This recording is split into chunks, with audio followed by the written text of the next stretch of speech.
I think we'll have better luck with that line this time around. Good afternoon, Francois.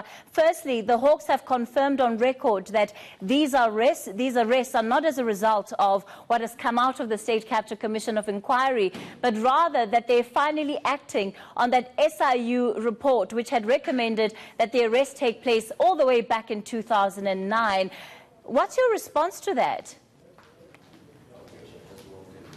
Good afternoon, Catherine. Good afternoon to the viewers. Yes, this arrest is no surprise to the Portfolio Committee on Police. General Abiani's team briefed the Portfolio Committee on Police on 27 November last year on this specific case. This case was registered in 2010 at Sunnyside Police Station and took a number of years. There's more than 610 witness statements involved. And in last year's briefing, the Hawks indicated that there was two issues that was outstanding with relation to the case. The one was witness statements and the other was forensic reports. So we welcome the subsequent arrest that took place. We think it's the right step, and it also indicates that the DPCI is serious of dealing with corruption as one of their main priorities. But are you satisfied as the Portfolio Committee that it's taken the Hawks this long to actually act on that SIU report? Well, once again, most of these investigations, especially these forensic ones, are prosecution-driven, prosecution-led.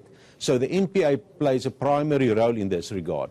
So we believe it took a long time, but we're very glad that they have acted upon the outcomes of the NPA investigations and also the input from the prosecutors. And of course, this case doesn't just stop and end with those that we've seen in court today. We've had senior government ministers that are implicated. We've had also a member of your very parliament named, at least by Angela Agrizi, as having been paid to offer Bosasa some kind of protection within parliament. As far as that goes, what are the investigations that are going to be carried out by parliament itself to see which members have been doing Bosasa's bidding effectively? Well, that is not within my terrain in terms of parliamentary members. Of course, that is the Parliamentary Ethics Committee that will that is their terrain to deal with. In terms of allegations, in terms of the various commissions, of course, those people implicated will have an opportunity also to put their version. There will also be opportunity for cross-examination. And of course, then we'll have to wait for the outcome of that commission's final report. And of course, then it's up to the law enforcement agencies to, make the necessary analysis and deal with the matters. But what responsibility then do MPs like yourself take to ensure that the Ethics Committee is in fact looking into these allegations and to be following up on progress in that regard? Well, once again, that is a matter that falls within the presiding officers, the Speaker. The committees like the Ethics Committee reports to the House, and of course it's their duty to do the necessary steps if there are serious allegations. Yes, but what I'm asking you, Mr. Bjorkman, is that as an MP and as we have this conversation right now, is there any responsibility that you bear to ensure that some of your counterparts in that parliament who've had these accusations against them actually go through a process that holds them accountable without necessarily saying the Speaker will have to follow up? How are you going to follow up with the Speaker to ensure that this matter doesn't get lost? Well, once again, as the Portfolio Committee on Police, we do oversight in terms of the South African Police Service. In terms of the role of parliamentarians, it's important that they subscribe to the prescripts and the Code of Conduct. And if there is any allegations with regard to contravention of the Code of Conduct, it must be investigated by the relevant institutional committees within Parliament.